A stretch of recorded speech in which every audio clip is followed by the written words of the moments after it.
2교 시작할게요. 자, 투자론 잘 정리하셨나요? 이제 금융론 들어갈 텐데요. 여러분, 금융론은요, 사실은 돈을 빌려와서 돈을 어떻게 쓰느냐, 그리고 어떻게 빚을 갚느냐, 어떻게 빌려온 돈을 어떤 방법으로 갚아 나갈 거냐, 이런 이야기를 할 텐데요.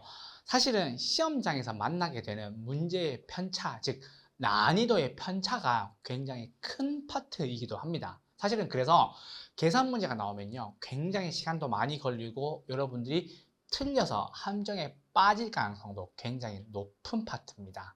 하지만 저랑 함께 요 금융론에서 나올 수 있는 쉬운 부분들의 문제를 먼저 풀어가고 정리해 나가면서 나중에 차츰차츰 어려운 문제에도 도전할 수 있다면 이 금융론 역시 여러분들이 정복하시는데 크게 어려운 파트는 아닐 거라고 생각을 합니다. 그래서 금융론요, 처음부터 할 건데요. 금융론 시작할 때부터 처음에 이론적인 내용들 잘 정리해 두시고요. 시험장에서 나올 수 있는 이론 부분들, 그런 부분들은 반드시 내 점수로 만들어 놓으시고요. 그리고 계산 문제, 그리고 원금, 원리금, 이자 구하는 어려운 문제들은요, 조금 미루어 두셨다가 연습하고 난 뒤에 충분히 몸이 풀리고 난 후에 함께 하셨으면 좋겠습니다. 그래서 금융론 저와 함께 출발하겠습니다. 금융론입니다. 파트 6번째입니다. 이제 금융론 제외하면 파트 2개 남았습니다. 뒤에 개발, 관리, 마케팅과 감정평가 남았습니다. 거의 다 달려왔어요. 다음 주면 종강을 맞을 거니까요. 끝까지 제 이론 잘 들어주시고요. 수강 후기, 수강 평가도 잘 적어주세요. 그게 저한테 큰 힘이 되니까요. 아시겠죠? 금융론 출발합니다. 금융론입니다. 자, 페이지는요, 317페이지 펴주시면 되고요. 317페이지에 보시면요, 부동산 금융의 개요라는 말이 나옵니다. 부동산 금융의 개요는요, 처음에 정의, 즉 의부터 보실게요. 부동산 금융이란 뭐예요? 부동산을 운용 대상으로 하여 자본을 조달하는 과정을 우리는 부동산 금융이라고 얘기를 합니다. 그래서 부동산 개발할 때 여러분 많은 돈이 필요하잖아요. 그래서 많은 자금이 필요한 누구에게 부동산 개발하는 개발업자에게 일정한 자금을 빌려주는 행위를 우리는 부동산 금융이라고 이야기를 합니다. 되셨죠? 그래서 부동산 금융은요, 뭐요? 주택금융과 토지금융으로 나뉘는데 주로 우리는요, 주택금융에 대한 이야기를 하게 될 거예요. 그래서 부동산 금융은요, 부동산을 운용자산으로 하여 자본을 조달하는 거고요. 그리고 부동산 개발할 때는요, 돈이 많이 필요하니까 개발업자에게 일정한 자금을 빌려주는 것을 우리는 부동산 금융이라고 얘기를 합니다. 그래서 주택과 토지로 나뉘는데요. 우리는 주로 뭐가 주를 이룬다고요? 주택금융이 주를 이룬다고요. 그리고 주택금융에서 그래서 그 주택금융은요, 크게 두 가지로 나뉘는 거죠. 뭐요? 주택 소비금융과 주택 개발금융으로 나뉜다는 거죠. 그래서 주택 소비금융은 뭐예요? 소비금융은 뭐예요? 말 그대로 집을 사기 위해서 누가 주택 소비자에게 지원하는 금융, 저당대부라고 얘기를 하죠. 우리가 보통 주담대라고 얘기하는 것들. 그래서 주택의 구입과 동시에 일시불로 지급을 하고요. 융자금은요, 어떻게 해요? 분할로 상환하게 되는 거죠. 그래서 집을 사기 위해서 돈을 빌리는 행위를 뭐라 그런다고요? 주택 소비 금융이라고 하시면 된다고요. 아시겠죠? 그래서 주택 구입과 동시에 일시불로 지급하고요. 융자금은 분할 상환하는 겁니다. 라고 정리하시면 되고요. 무주택 서민들, 즉 집이 없는 서민들에게 장기로 긴 기간 동안 저렴한 이자를 통해서 지원하고요. 반영구적인 저당을 하게 되는 거죠. 왜요? 주택 수명은 거의 영원하니까요. 나중에 요것 때문에 유동화가 생기는 겁니다. 뒤에 가서 또 설명드리죠. 그리고요. 두 번째는요. 주택 개발금융이 있죠. 주택 개발금융은 뭔데요? 주택 건설, 집 지어달라는 거죠. 주택 건설을 촉진하는 목적에서 누구에게? 건설하는 건설업자, 즉 공급업자에게 건설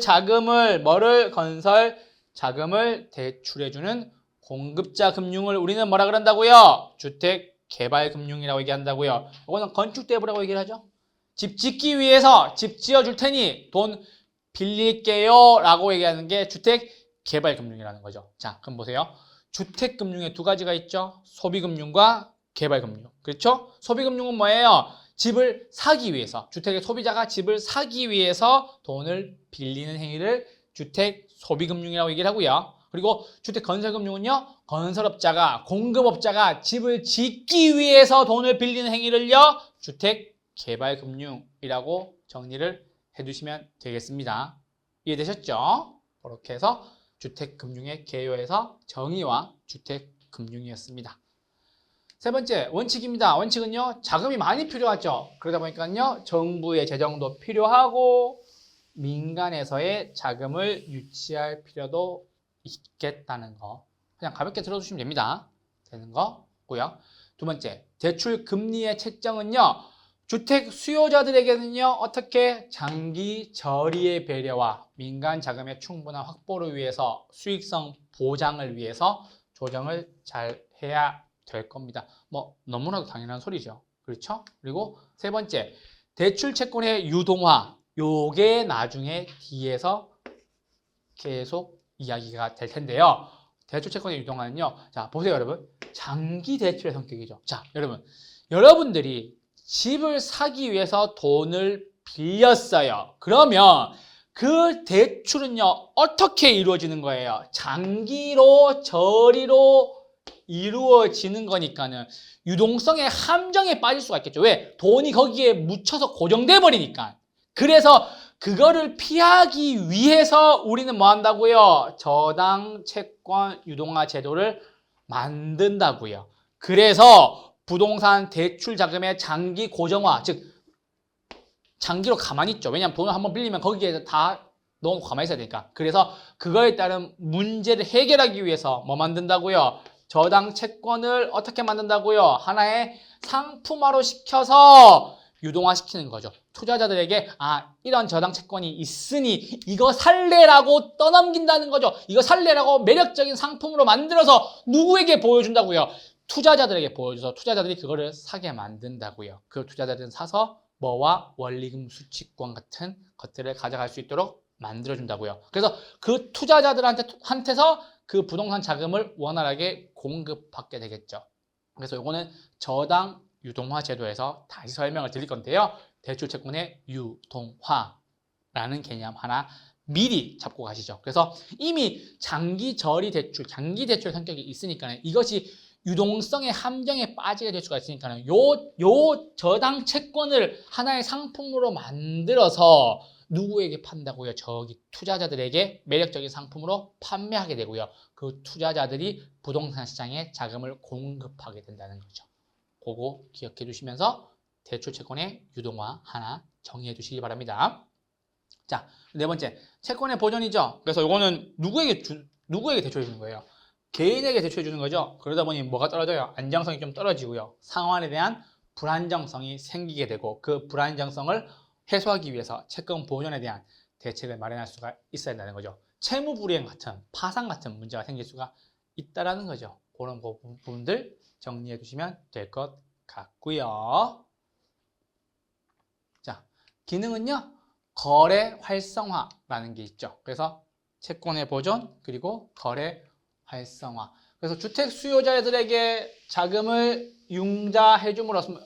융자해줌으로써 돈을 빌려줌으로써 구매 능력을 크게 한다는 거죠. 그래서 집을 살 수 있게 주택 거래를 할 수 있게 활성화에 기여할 수 있다라는 거예요. 그래서 주택금융의 기능은요. 첫 번째 기능은요. 거래 활성화 기능이 있어요. 그래서 주택 수요자에게 돈 빌려줘. 누구에게? 사고 싶어하는 사람에게 돈 빌려 줌으로 인해서 구매 능력을 더 크게 해서 거래가 잘 이루어지게 한다는 게 기능 중에 첫 번째 기능이고요. 두 번째는요. 주택의 공급이 늘어나요. 왜요? 공급 자금에다가 지원하거나 내 집 마련을 원하는 세입자들에게 자가주택 소유를 확대시키니까요. 왜냐? 아까 말씀드렸죠. 건설업자에게도 돈을 빌려준다고. 그게 뭐라고? 주택 개발. 기억나시죠? 그래서 자가주택의 공급 확대와 저소득층의 지원. 요거는 정책적인 측면도 더 크게 부각되겠죠. 그래서 자가주택의 공급 확대와 저소득층의 지원은요. 공급 자금을 지원하고요. 내 집 마련을 원하는 세입자에게 자가주택의 소유를 확대시킬 수도 있겠네요. 즉 그거죠. 돈 빌려주니까 그걸로 돈 사고 돈 빌려주니까 그걸로 짓고 그렇게 해서 공급도 늘어나고 자가 소유도 늘어나게 된다는 것도 기억해 주셨으면 좋겠습니다. 그리고 저소득층을 위해서는요. 뭐요? 임대주택을 건설하죠. 저금리로 자금을 대출해서 주거 수준을 향상시킨다는 겁니다. 그래서 자가주택의 공급 확대와 저소득층의 지원이라는 측면에서 주택금융은 이러한 기능도 하고 있다는 거고요. 세 번째입니다. 주거 안정입니다. 집 없는 사람, 누구에게? 집이 없는 사람, 무주택자에게 주택금융 활성화를 위해서 주거 불안정성을 해소할 수가 있겠네요. 집 없는 사람에게 다양한 혜택들이 더 많이 가고 있죠. 그렇죠? 그래서 무주택자에게 금융 활성화를 통해 금융 활성화를 위해 주거 불안정성을 해소하기도 합니다. 그리고 네 번째, 저축 유도와 주택 자금 조성하고요. 그리고 다섯 번째, 경기 조절도 하죠. 어떤 경기 조절? 안 좋을 불황일 때 그리고 호황일 때에 따라서 경기를 조정한다는 거죠. 주택 시장에 대한 경기를 조정할 수가 있다는 것도 부동산 금융의 기능 중에 하나라고 기억해 주셨으면 좋겠습니다. 요 앞부분은요. 사실은 그렇게 크게 중요한 부분들이 아니라서 여러분들이 그냥 가볍게 한번 읽고 정리해 두시고 넘어가시면 될 것 같아요. 그래서 다시는 볼 생각이 없다. 하지만 한 번쯤은 내가 읽고 정리해 두어야 한다는 것만 기억해 두셨으면 좋겠습니다. 아시겠죠? 자, 이제부터 중요합니다. 부동산 금융의 개요에서 분류라는 파트가 나오는데요. 이 분류는요, 지분 조달 방식에 따른 분류라는 겁니다. 우리가 앞서 배웠던 것들이 지금 정의와 주택금융과 원칙과 기능이었다면 이제는 뭘 배운다고요? 분류를 배운다고요. 그래서 부동산 금융은 무엇과 무엇으로 나뉘어져 있는가를 설명을 드릴 거예요. 그래서 지분 조달, 즉 지분을 가지고 오는 방식에 따라서 나뉘는 건데요. 크게 세 가지로 나뉩니다. 아시겠죠? 크게 세 가지로 나뉘는 거예요. 첫 번째는 뭐라고요? 지분금융, 즉 내 돈인 거예요. 내 돈. 두 번째는요, 부채금융. 무슨 말이에요? 타인 자본, 즉 남의 돈을 가지고 오는 거고요. 매자는 금융은요, 채권과 주식의 중간에 있는 형태로서 요거는 채권을 땡 주식을 발행하기도 어렵고 신용을 통해서 채권을 빌려오기도 어려운 경우에 많이 쓰는 방법이에요. 그래서 지분 조달 방식, 즉 돈을 가지고 오는 것을 돈을 어떤 방식으로 가져오는지에 따라서 지분과 채권과 매자닌 요거 세 가지 나뉘는 거예요. 지금부터 차분히 잘 설명을 드려보도록 하겠습니다. 자, 첫 번째 지분금융입니다. 여러분, 지분금융은요, 내 돈 구하는 거예요. 내 돈. 즉 무슨 말이고 하니, 내가 차가 두 대가 있는 것 중에 차를 한 대를 팔아서 돈을 가지고 오는 거예요. 남한테 빚을 진 거예요. 내 거 처분해서 돈 마련한 거예요. 내 거 처분해서 돈을 마련한 거죠. 그게 지분금융이에요. 그래서 보세요. 주식회사가 주식을 발행했죠. 그리고 지분권을 매각했죠. 그래서 자기 자본을 조달하는 거예요. 즉 내 돈을 가지고 오는 거예요. 내 거 팔아서 혹은 내 거 내주고 돈을 가지고 오는 거예요. 그래서 우리는 자기 자본을 조달한다고 얘기를 하는 거죠. 왜냐하면 그거 내 차였잖아. 내 회사였잖아. 내 회사의 주식을 발행을 해서 그 주식을 증권시장에 내다 팔아서 그 판 걸 가지고 자금을 조달해 오는 거죠. 그래서 자기 자본을 조달하는 방식을 우리는 뭐라 그런다고요? 지분금융이라고 얘기를 해요. 그래서 지분금융이라고 얘기를 하고 우리는 그 지분금융의 종류에 신디케이트, 조인트 벤처, 부동산 투자회사, 증자, 펀드 요 5가지가 있어요. 이 종류에 대해서 잘 정리를 해두셔야 돼요. 왜냐하면 시험에서 다음 중 지분금융에 속하는 것은 이라고 문제가 나온 적이 있단 말이에요. 이 문제로 계속 문제를 내고 있더라고요. 그래서 지분금융에 속하는 것은, 부채금융에 속하는 것은, 재작년에는 메자닌금융은 이라고도 물어봤어요. 그래서 여기 종류도 잘 기억해 두셨으면 좋겠어요. 그래서 첫 지분금융의 종류에는요, 신디케이트가 있고요, 조인트 벤처가 있고요, 부동산 투자회사인데 우리는 여러분 리츠라고 이야기를 합니다. 리츠라고 얘기를 해요. 리츠라고 얘기를 하는데 리얼 에스테이트 인베스트먼트 트러스트라고 얘기를 합니다.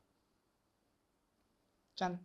그쵸. 그래서 리얼 에스테이트 인베스트먼트 트러스트라고 얘기를 하는데 이거를 우리는 영어로 리츠라고 있습니다. 그래서 부동산 투자회사인데요. 나중에 뒤에 가서 한번 또 세부 사항으로 정리해 드려야 될 문제가 있으니까요. 잘 기억해 두시고요. 지금은 종류 중에 부동산 투자회사, 우리는 뭐라고 얘기한다고요? 리츠라고 얘기한다고요.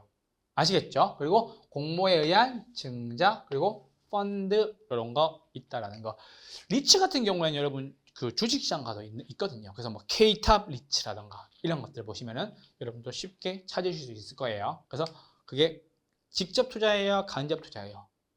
간접 투자죠. 그렇죠. 그런 것들 잘 보시면 있을 거예요. 그래서 지분금융은요, 주식회사가 주식을 발행 혹은 지분권을 매각하여 내 거 팔았죠? 내 거 팔아서 내 거를 판 걸로 내 돈으로 다시 그 자금을 조달하기 때문에 자기 자본, 즉 지분을 조달한다고 나오는 거예요. 지분을. 오케이? 그 지분 조달하는 거고요. 무엇 때문에? 나중에 배당받을 거예요. 라는 거죠. 오케이? 여러분, 주식 사면 배당받죠? 그쵸? 그 뜻이에요. 그래서 주식회사가 주식을 발행한 후 지분권을 매각해서 자기 자본을 조달하는 것을 우리는 지분금융이다 라고 얘기하는 거고요. 이 지분금융은 왜 하는데요? 나중에 배당을 받으려고 합니다 라고 얘기하는 거고, 그 종류에는 뭐가 있는데요, 쌤? 얘기하시면요, 신디케이트, 조인트 벤처, 리츠, 증자, 펀드가 있겠네요. 그래서 지분금융에는요, 신디케이트, 조인트 벤처, 리츠, 증자, 펀드 이렇게 5가지가 있다는 거 잘 기억해 두셨으면 좋겠습니다. 아시겠죠? 두 번째입니다. 부채금융입니다. 부채금융은요, 여러분 뭐냐면요, 내 거를 담보로 주고 남의 돈을 빌려오는 거예요. 그래서 저당권을 설정하거나 혹은 사채를 발행해서 누구도 남의 돈 빌려오는 거죠. 그래서 이자 수입이 목적이라는 거죠. 대부분 금융기관들이나 이런 데서 많이들 하는 경우가 다 있고요. 그래서 타인 자본을 조달하는 거죠. 돈 빌려주는 거죠. 돈 빌려오는 거죠. 은행이나 금융기관에서 돈 빌려오는 거죠. 그럼 은행이나 금융기관은 이거 돈 왜 빌려줬어요? 이자 받으려고 빌려준 거잖아. 이자 받으려고. 그쵸? 그 은행이나 금융기관들은 이자를 받으려고 돈을 빌려준 거죠. 그래서 우리는 이 집을 담보로 돈을 빌려오거나, 회사 같은 경우에는 회사채를 발행해서 돈을 빌려와서 사업을 하거나 부채금융을 일으키게 되는 거죠. 오케이. 그거에 대해서는요, 종류가 되게 많아요. 저당금융, 신탁금융, 믿고 맡긴다, 신탁금융, 주택상환사채, 회사채 발행 나왔죠.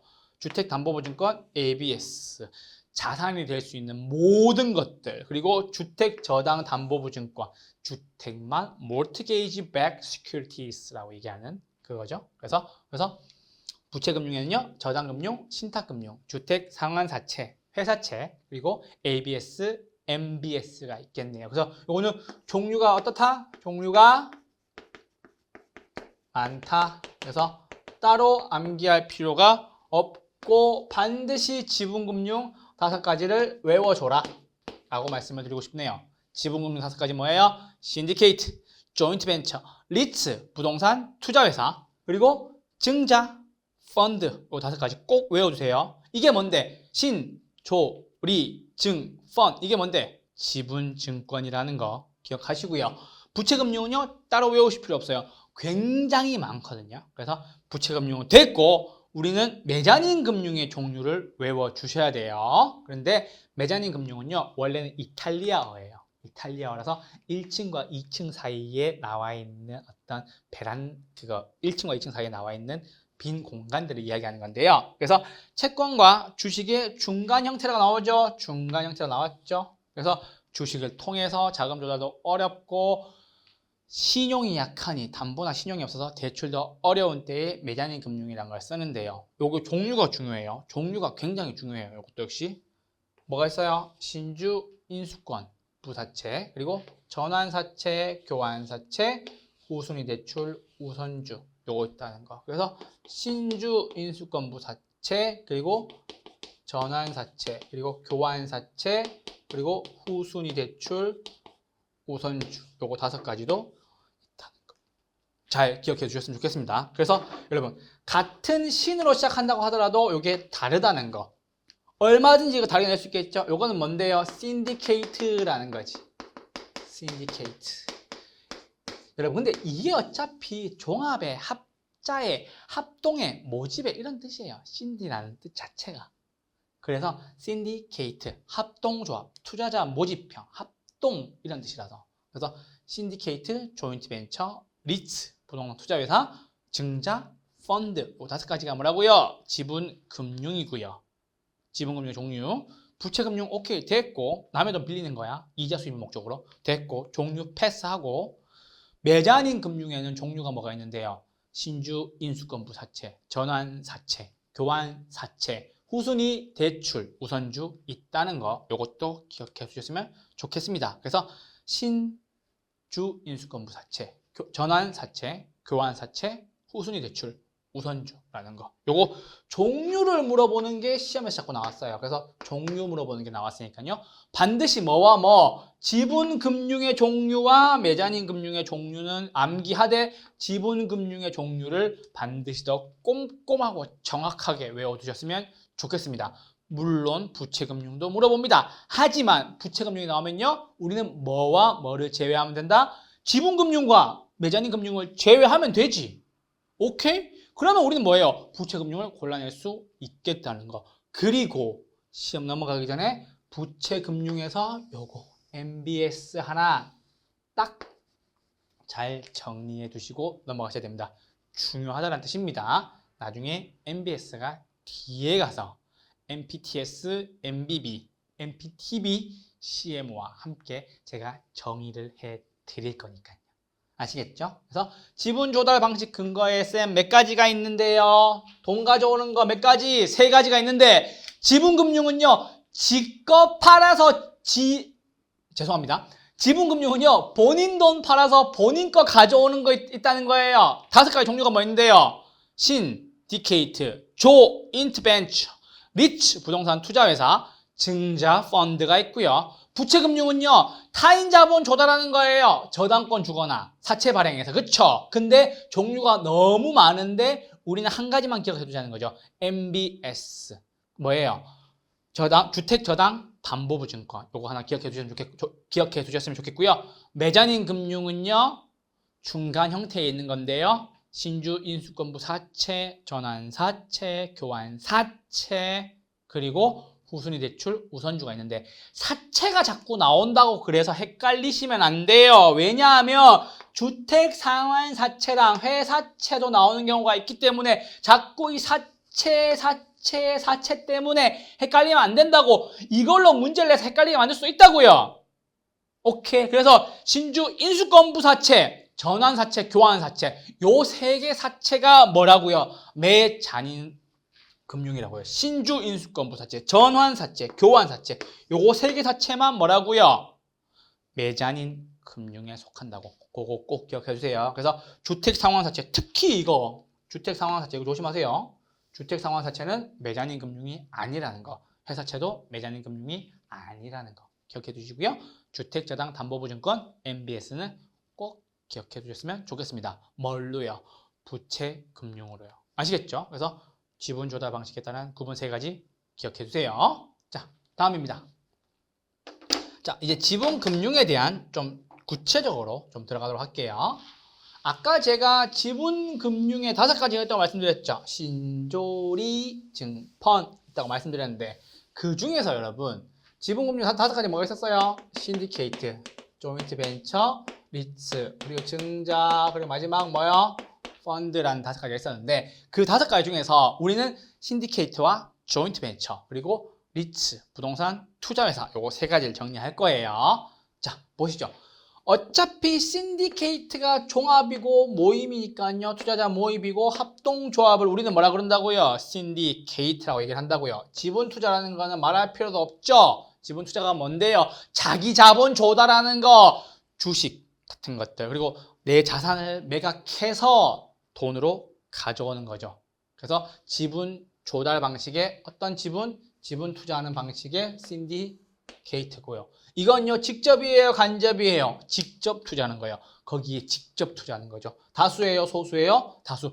여러 투자자들이 함께 모여가지고 그 해당에 대해서 그 금융에 대해서 직접 내가 지분을 밀어 넣는 거를 우리는 지분 투자라고 얘기해요. 아시겠죠? 그래서 그걸 뭐라 그런다고요? 신디케이트라고 얘기를 한다고요. 개발업자는요 무한 책임이고요. 우리 투자자는요 유한 책임. 내 돈만큼 내가 투자한 돈만큼만 책임지면 된다라는 거예요. 그런 점에서 합자회사라는 성격을 가지고 있는 거예요. 그래서 이 개발업자는요 무한 책임 사원이고요. 투자자는요 내가 넣은 돈만큼만 책임지면 된다. 그래서 유한 책임 회사. 우리가 보통 리미티드 붙어 있는 것들이 다 유한 책임 회사 같은 것들이에요. 그래서 신디케이트는요 지분 투자, 직접 투자, 다수의 투자자 요거 3가지의 특징을 가지고 있고요. 그래서 개발업자는 무한으로 책임을 지고요. 투자자는요 유한 책임지고 있는 거고요. 그걸 통해서 우리는 합자회사다라는 표현을 씁니다. 두 번째입니다. 조인트 벤처. 이거 안 어렵죠? 조인트 벤처. 야, 조인트 벤처래요. 성격은 똑같아요. 지분이고 당연히 직접이겠죠. 다수예요, 소수예요? 소수겠지. 왜? 얘네는 누가 주인공인데요? 회사 같은 것들. 그래서 특정 목적의 부동산 사업을 하기 위해서 여러분 공동으로 법인의 결합체들이 모이는 거예요.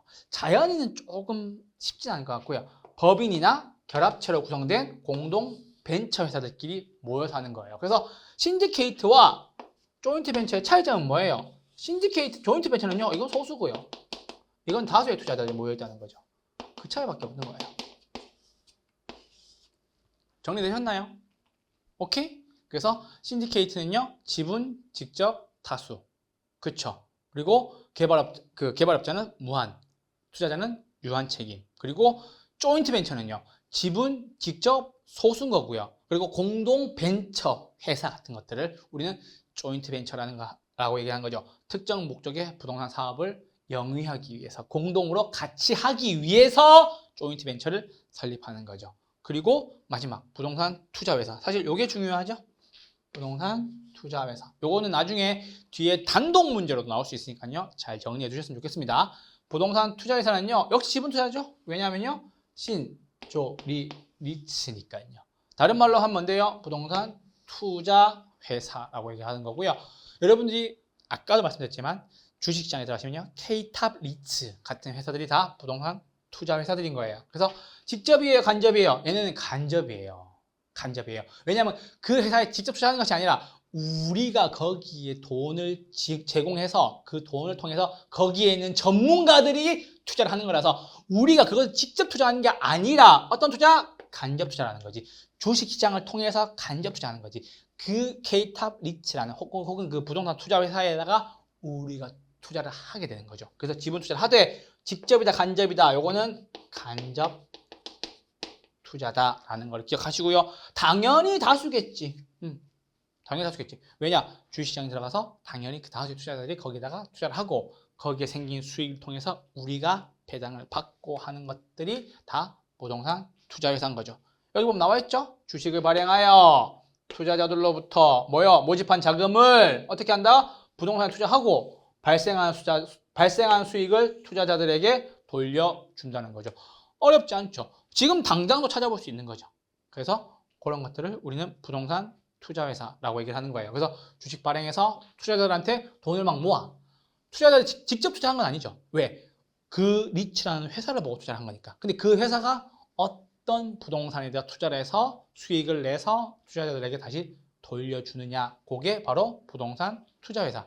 리츠라고 얘기를 합니다. 자, 부채금융입니다. 부채금융은요, 여러분, 저당금융과 신탁금융 요거 두 가지만 알면 되는데요. 저당금융이죠. 그래서 돈 빌려오는 거죠. 신탁금융은요, 맡기는 거고요. 그래서 저당이니까요, 차입자가 소유권을 가지고 있습니다. 자산은요, 누가 관리하는데요? 대출기관이 자산을 관리하게 되겠고요. 나중에 이게 만약에 채무 불이행이 되면요, 요거는요, 경매해 버리는 거죠. 그래서 경매하니까요, 절차도 복잡하고 처분 가격이 낮은 편이죠. 빨리 싸게 팔아버리세요. 이건 거죠. 그래서 부족분은 무담보 채권을 확보해서 가능할 수 있습니다. 그래서 이거는 법원을 통해서 나중에 개인적 무담보 채권을 확보해서 받을 수가 있어요. 그래서 소구 받을 수 있다는 거지. 손해본 만큼 달라고 얘기할 수가 있다는 거지. 뭐는요? 저당금융은요. 그런데 신탁금융은요, 신탁회사가 소유권을 보유하고 있고요. 신탁기관이 모든 자산도 관리하고 있죠. 이거는요, 경매예요, 공매예요. 공매 처분하는 거죠. 언제? 채무 불이행 됐을 때. 절차가 단순하고 빠르죠. 그리고 처분 가격도 높은 편이고요. 부족분은요, 개인에게 요구할 수 없다라는 거죠. 비소구 금융, 돈 달라고 할 수 없다라는 거예요. 부채금융은 가볍게 이렇게만 보시면 되겠습니다. 그래서 저당금융과 신탁금융이었습니다. 자, 이제 직접금융과 간접금융인데요. 여러분, 직접금융은요, 금융기관 없이 서로 자금을 거래하는 거고요. 간접금융은요, 금융기관을 통해서 거래하게 되는 거에 간접금융이라고 얘기를 하는 거고요. 직접금융은요, 여러분, 금융기관을 통하지 않고, 맞죠? 통하지 않고 자금의 최종 수요자와 공급자가 둘이가 어떻게 한다고요? 직접 만나서 거래하는 것을 우리는 직접금융이다 라고 얘기를 하는 거고요. 자금의 수요자가 주식이나 채권 발행에 의해서 자금을 직접 조달하는 행위를 우리는 직접금융이라고 얘기를 합니다. 증권시장에서 주로 이루어지죠. 그래서 증권시장에서 주로 이루어지며 리츠, 이게 뭐죠? 부동산, 이게 뭔데요? 리츠가 뭐였어요? 아까 부동산 투자 회사가 주식을 발행하거나 HF, 주택금융공사, 하우징 파이낸싱이죠. 주택금융공사가 발행하여 자금을 조달하는 경우를 우리는 직접금융이다 라고 얘기를 합니다. 오케이? 그래서 회사가 자기들 거 직접 발행하는 거지. 직접 발행해서 야, 우리한테 투자해 라고 얘기하는 게 바로 직접금융의 대표적인 행위예요. 두 번째입니다. 간접금융은요, 자금 수요자가 뭘 통해서요? 반드시 금융기관을 통해서 자금을 가지고 오는 방식을 간접금융이라고 얘기를 합니다. 그래서 중개기관 하나 두고 있죠. 중개기관 뭔데요? 금융기관 하나 사이에 두고 자금의 수요와 어떤 거? 자금의 공급이 이루어지는 방식을 우리는 간접금융이다라고 얘기하고요. 이 간접금융은요, 금융기관이 자금의 공급자로부터 뭐 받아와요? 예금이나 적금 등 받아와가지고 돈을 쌓아뒀다가 누구에게? 수요자에게 필요한 자금을 대출하는 것을 간접금융이라고 얘기를 하죠. 우리가 여러분 은행 가서 돈 빌리는 게 다 간접금융이에요. 왜요? 다른 사람이, 다른 이가 예금이나 적금을 통해서 돈을 맡겨줬죠. 그 돈을 우리가, 금융기관에 있는 그 돈을 우리가 빌리러 가는 거죠. 그 뜻이에요. 그래서 간접금융은요, 결국에는 가운데 누군가가 있다. 그 누군가가 누구냐? 금융기관이라는 거죠. 그래서 수요자와 공급자가 직접 만나지 않고 가운데 금융기관을 통해서 이 금융기관이 수요자에게 필요한 사람에게 빌려주고 그리고 공급자에게 예금이나 적금 등을 통해서 돈을 쌓아놓는다, 축적해 놓는다라는 게 간접금융의 정의예요. 그래서 직접금융과 간접금융이었습니다. 자, 이거는 제도권 금융과 비제도권 금융인데요. 그렇게 크게 중요한 부분 아니니까 가볍게 한번 보고 넘어가시죠. 자, 제도권 금융입니다. 금융회사가 중개 기능을 수행하기 위해서 자금의 공급이 이루어지는 금융을 우리는 제도권 금융이라고 얘기를 합니다. 그래서 금융회사가 중개 기능을 수행하기 위해서 쓰는 거고요. 저당대부나 건축대부, 즉 돈 빌리는 거죠. 뭐요? 집 사기 위해서 건축대부죠. 뭐에? 돈 빌리는 거죠. 왜요? 집 짓기 위해서. PF 요게 굉장히 중요한데요. 나중에 PF는 꼭 체크해 두시고 정리해 두셨으면 좋겠습니다. 이게 지금 굉장히 많이 우려가 된다고 지금 시장에서 얘기를 많이 하고 있죠. 사실은 이거는 PF 금융은요, 프로젝트 파이낸싱이라고 얘기를 하는데요. 프로젝트 금융이라고 얘기하고 프로젝트 파이낸싱이라고 얘기하는데요. 사실 이거는 미래의 사업성을 보고 돈을 빌려주는 거기 때문에 사실은 부실화가 이루어질 경우에 굉장히 큰 위험성을 가지고 있는 겁니다. 하지만 수익성도 당연히 클 수가 있겠네요. 왜요? 투자의 가장 큰 원칙은 하이 리스크, 하이 리턴, 즉 위험이 크면 수익도 크다는 게 가장 대원칙이었으니까요. 그런데 요 제도권 금융에서 프로젝트 금융 요것도 하나 정리 잘 해두셔야 될 겁니다. 체크해 두시고요. 그리고 리츠 이게 뭐였죠? 아까 부동산 투자 회사라는 거 꼭 하나 기억해 두세요. 그래서 제도권 금융은요, 저당 대부, 즉 집을 사기 위해서 돈 빌리는 거, 건축 대부, 집을 짓기 위해서 돈 빌리는 거, 그리고 프로젝트 금융은요, 뭐예요? 미래의 수익성을 위해 수익성을 보고 돈을 빌려주는 거. 그리고 리츠는 뭐예요? 부동산 투자 회사라는 거 기억해 주시면 되고요. 비제도권 금융은요, 금융회사를 매개하지 않고 자금의 공급이 이루어지는, 즉 개인끼리나 아니면 비금융기관처럼 공식적인 금융기관 이외의 금융을 우리는 비제도권 금융이라고 얘기를 합니다. 대표적인 예로 두 가지 있어요. 주택 선분양하는 거. 이건 뭐예요? 선분양 뭐예요? 공급자 금융이죠. 왜요? 공급자 금융 하다 보니까는요, 뭐가 돼요? 공급이 어떻게 돼요? 공급이 증가하게 되는 대표적인 비제도권 금융인 거죠. 공급 증가하는 거 두 가지 뭐 있어요? 주택 선분양하는 거 있고 임대료 보조하는 거 있다라는 거. 요것도 하나 정리해 두시고 넘어가시죠. 제가 정책론에서 계속 중요하다고 말씀드렸던 부분들이죠. 그래서 공급 증가하는 건요, 선분양 임대료 보조라는 거 정리해 두시고요. 마지막 전세제도입니다. 전세제도 당연히 비제도권 금융에 속할 수 있죠. 소비자 금융인 거죠. 왜요? 전세금을 떠안고 부동산 구매함으로 소비자 금융에 해당한다는 거죠. 그래서 그냥 가볍게 그냥 이런 게 있구나 하시면 되고요. 이것도 한번 들어놓으시고 이젠 다시는 공부 안 할 거다 라는 마음으로 정리해 주셔야 돼요. 아시겠죠? 그래서 제도권 금융과 비제도권 금융이었습니다.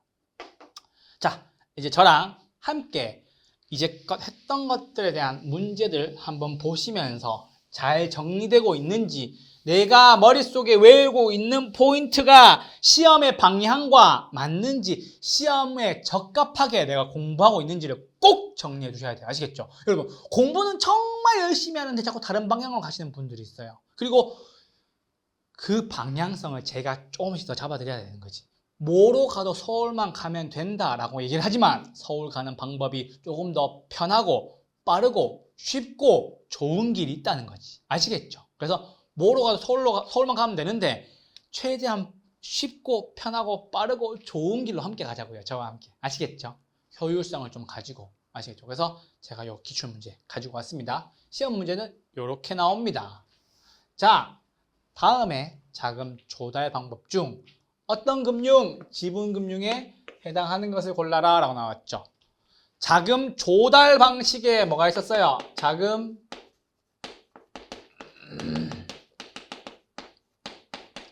세 가지가 있었죠, 여러분. 뭐가 있었어요?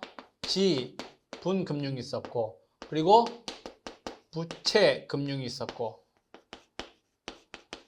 매자닌 금융이 있었죠. 근데 이 종류에 대해서 제가 말씀드렸죠. 지분금융은 뭐가 있었다고요? 신디케이트, 조인트 벤처, 리츠, 부동산 투자회사, 공모에 의한 증자, 그리고 펀드가 있었고요. 부채금융은요, 제가 하나만 기억해달라고 말씀드렸죠. MBS. 이게 뭔데요? 주택저당담보부 증권이라는 거 됐고요. 이거는 뭐라고요? 나머지가 내용이 많다고 적다고요. 종류가 많다. 요거 하나만 정리해 주시면 되고요.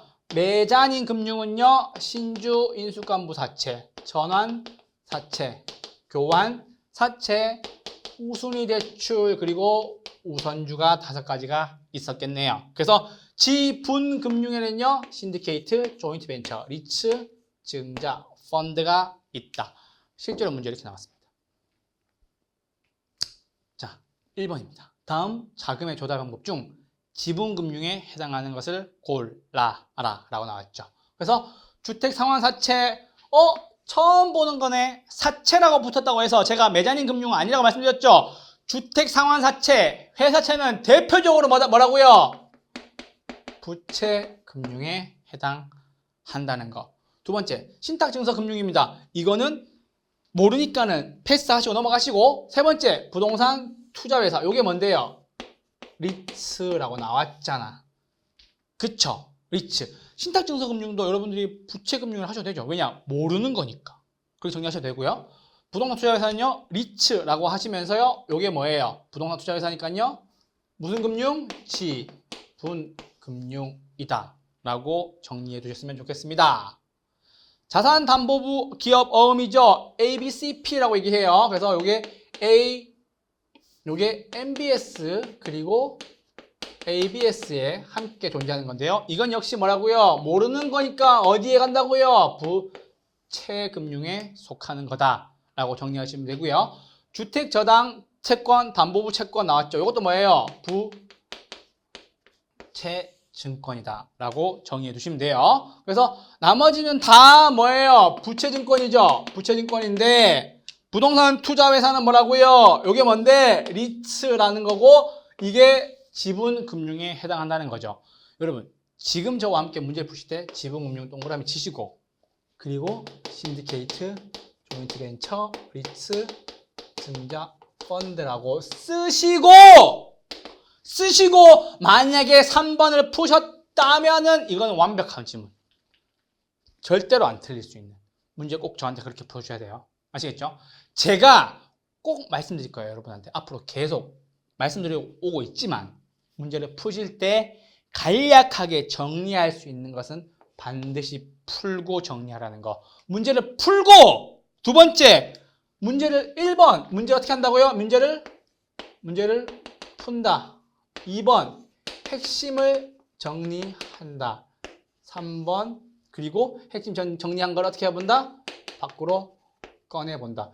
요거 세 가지 원칙 꼭 지켜주세요. 아시겠죠? 첫 번째는 뭐라고요? 문제를 그냥 푸세요. 다음에 자금 조달 방법 중에 지분금융에 해당하는 것을 골라라 라고 얘기를 하면서 그래서 지분금융에 해당하는 것은 신조리 증권이니까는 투자회사 이렇게 풀었죠. 두 번째 뭐 하냐면요. 핵심 내용을 꼭 써주세요. 핵심 내용이 뭐였어요? 방금 쓴 거. 지분금융에 해당하는 거 신조리 증권 이렇게 하나 정리해 주시고 세 번째 보실 때는요. 눈으로만 보시는 거죠. 자금의 조달 방법 중에 지분금융에 속하는 거 신조리 증권, 신디케이트, 조인트 벤처, 리츠, 증자, 펀드. 부채금융은요. ABCP, MBB, MBS, ABS, 주택상환사채, 회사채, 신탁금융증서 등등 너무나도 많이 있고요. 매자닌 금융은요. 뭐가 있어요? 신주인수권부 사채, 전환사채, 교환사채, 후순위 대출, 우선주 이렇게 있다. 라고 한번 꺼내는 연습 꼭 해주시길 부탁드리겠습니다. 여러분들이 나중에 되면 이걸로만 복습을 끝낼 수도 있을 거예요. 지금은 문제를 풀고 핵심 내용 요약 정리하시고요. 세 번째 인출 연습하시는 것까지가 여러분들이 이 문제를 모두 다 내 것으로 가져가시는 거고요. 반드시 시험 합격하실 수 있는 가장 첫 번째 키워드예요. 아시겠죠? 그거 아시면서 다음 문제 넘어갑니다. 또 나왔죠? 부동산 금융의 자금 조달 방식 중에 어떤 금융? 지분금융. 일단 풀어. 신조리 증권, 신디케이트, 조인트 벤처, 리츠, 증자, 프로젝트 금융 아니고 상환사채 아니니까 기업과 디귿 이렇게 푸셨어요. 맞죠? 그리고 난 뒤에 답이 맞는지 보죠. 답이 맞네요. 자, 그리고 난 뒤에 지분금융에 속하는 것은 정리하시는 거죠. 자, 아까 지분금융 5가지 했죠? 뭐 있었어요? 신디케이트, 조인트 벤처, 리츠, 증자, 펀드가 있었고 부채금융에는 뭐 있었어요? 부채금융 뭐 있었어요? MBS, ABS, MBB, 주택 상환사채, 회사채 등 많았다고 얘기했죠? 많다라고 정리하시고 매자닌 금융에는 뭐가 있었어요? 매자닌 금융에는요.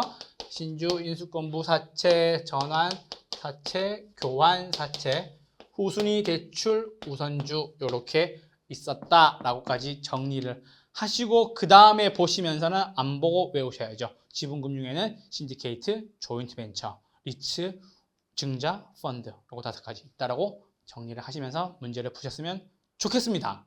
아시겠죠? 그렇게 하시면 반드시 합격한다니까.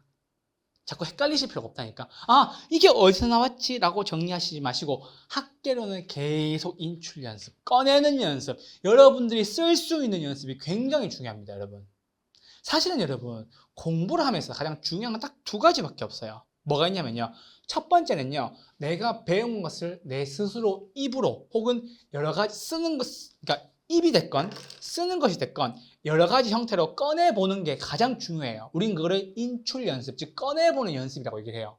다시 보는 것보다 한번 꺼내보는 게 훨씬 더 중요하다고. 꺼내보다가 막히는 부분을 체크를 하는 거지. 그게 모르는 거니까.